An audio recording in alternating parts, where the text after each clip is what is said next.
Hello అండి. మేము మా పూజా స్టోర్‌లో వరలక్ష్మి వ్రతం కిట్ ప్రిపేర్ చేసాం. దానిలో ఏమేమి ఐటెమ్స్ ఉన్నాయో చూద్దాం. మొదటిగా వరలక్ష్మి వ్రతం బుక్కు, అగరబత్తీలు, ధూప్ కోన్స్,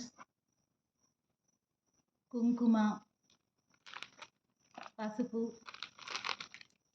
విభూది, గంధం, ఆయిల్, ఒత్తులు, కర్పూరం, అత్తరు, జావాది పౌడర్, పచ్చకర్పూరం, పన్నీర్, వక్కలు, ఎండు ఖర్జూరం, పసుపు కొమ్ములు,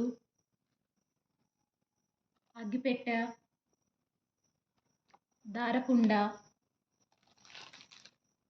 అండ్ అమ్మవారి ఫేస్.